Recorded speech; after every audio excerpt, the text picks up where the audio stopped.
From Glasgow, we traveled to Scotland's capital, Edinburgh, staying north of the city, across the Firth of Forth, a deep, wide bay carved out by glaciers over 12,000 years ago. The historic royal borough of Inverkeithing, in the province of Fife, sits about 150 feet above the water, and our apartment had a distant view of the Forth and Edinburgh. Inverkeithing was a medieval market town, and its old toll booth tower still displays the town coat of arms. Inverkeithing became prominent for its church, a stop on the pilgrimage trail to St. Andrew's Cathedral. Today, golf pilgrims travel to St. Andrews, but for centuries, thousands would travel through Fife after ferrying across the Forth, landing at North Queensferry. Just one train stop from Inverkeithing, North Queensferry was named for St. Queen Margaret of Scotland, who enhanced the ferry service to benefit pilgrims. The ferry was the only way to cross the Firth of Forth until the rail bridge opened in 1890, running trains 150 feet above the water, a total of 8,094 feet. Its 775-foot main span was the world's longest for 27 years. Considered a symbol of Scotland and voted Scotland's greatest man-made wonder, the bridge is now a UNESCO World Heritage Site. The 1817 Ferryport Light Tower is the world's smallest in operation, and the ferry was still the only way for cars to cross until the Forth Road Bridge opened in 1964. Under a 15-minute walk up from the ferry pier, and hopping across the road because of bridge construction, a further 15 minutes takes you to the midpoint of the bridge.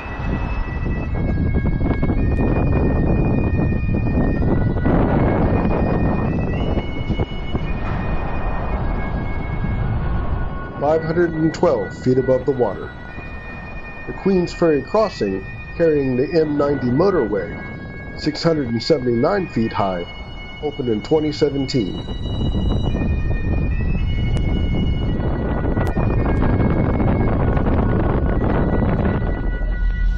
One day, we took the train back across the Forth into Edinburgh,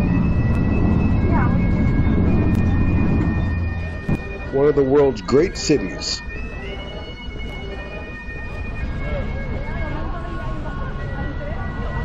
Its distinctive skyline rises atop the spine of an extinct volcano.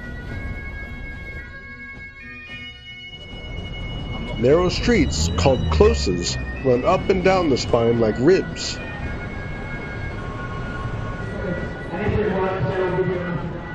All leading to and from High Street, Edinburgh's Royal Mile.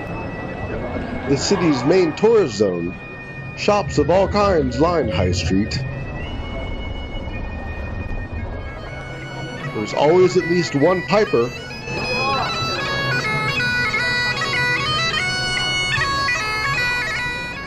And otherwise, you can find all things Scottish. Welcome to All Things Scottish. If it's not Scottish, it's crap! Security around High Street was extra tight, and the crowds extra large, because we arrived in the middle of the Edinburgh Festival Fringe, the world's largest performing arts festival. This year, there were almost 54,000 performances from 68 countries and 3,900 shows across 301 venues. Street performers were everywhere.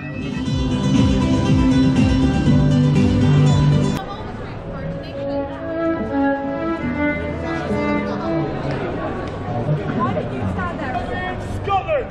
Looks like this already under... Up! And troops from the shows were out in costumed force, vying for the crowd's attention.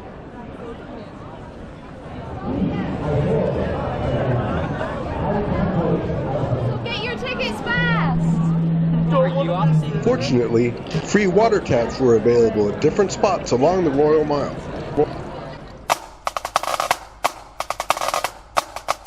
The term military tattoo derives from a 17th century Dutch phrase meaning turn off the tap, a nightly drum corps signal to tavern owners to cut off the ale and send soldiers back to their bunks.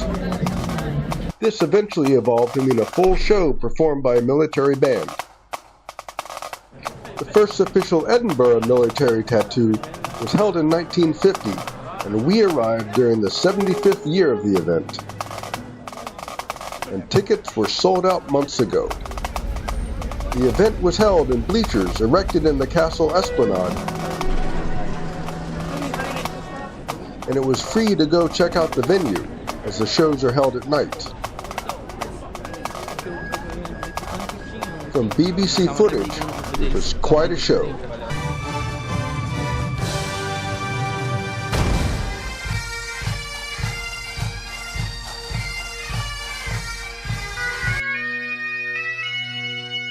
Stirling, an hour west by train from Edinburgh, is best known for William Wallace and the 1297 Battle of Stirling Bridge.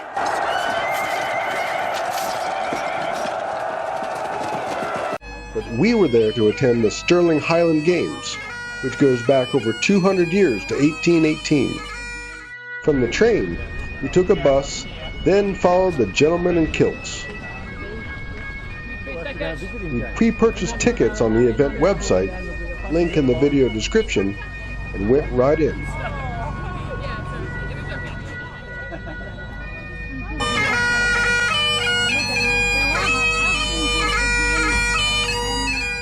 The games are held across the River Forth from Stirling's Old Town, and from the main event field, you can see the William Wallace Monument.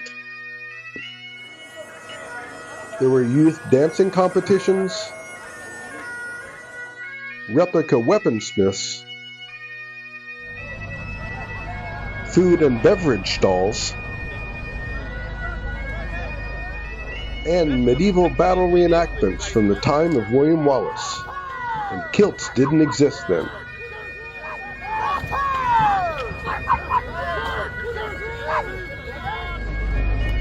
We didn't see all of the events of the main field, but we did catch the shot put, the distance weight throw,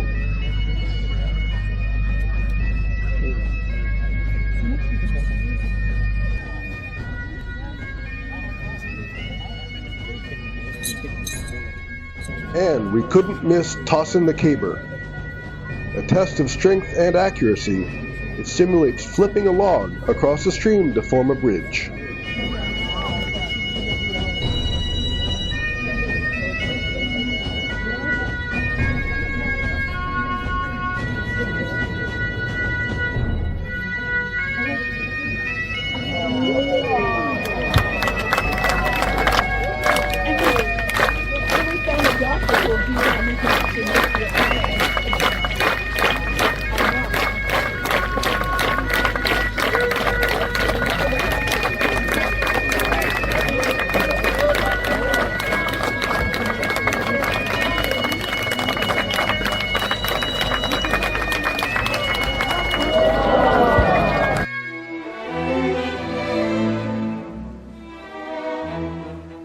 For our final Edinburgh day trip, friends picked us up in their car and drove to the south of the city to visit Rosslyn Chapel. This 15th century chapel of St. Matthew was known in the 19th century for its intricate carvings. Later falling into disrepair, it was closed for renovation when I tried to visit in 2010. The world, including us, had heard about Rosslyn Chapel in the early 2000s from a certain book and subsequent movie. The global conspiracy tying the chapel to Leonardo da Vinci and the Knights Templar was also the plot of an earlier novel, and Batman even once looked for clues about the Knights Templar in Rosslyn Chapel. The chapel's massive popularity means visits are limited to 180 people at a time for 90 minutes. It's worth sticking around for the 30-minute guide presentation on the history and imagery, particularly the chapel's two legendary pillars. though photography inside the chapel is forbidden. The chapel is open to visitors 7 days a week, except Sunday mornings when Scottish Episcopal services are still held. From Rosslyn, we drove west to see the Kelpies. Unveiled in 2014, the 30-meter-high Kelpies are horsehead sculptures by Scottish artist Andy Scott. Kelpies are water spirits from Celtic mythology who live in lochs, meres, rivers, and streams. Kelpies are mentioned in one of the poems of Scotland's bard, Robert Burns. Then water Kelpies haunt the ford, by your direction, and knighted travelers are allured to their destruction.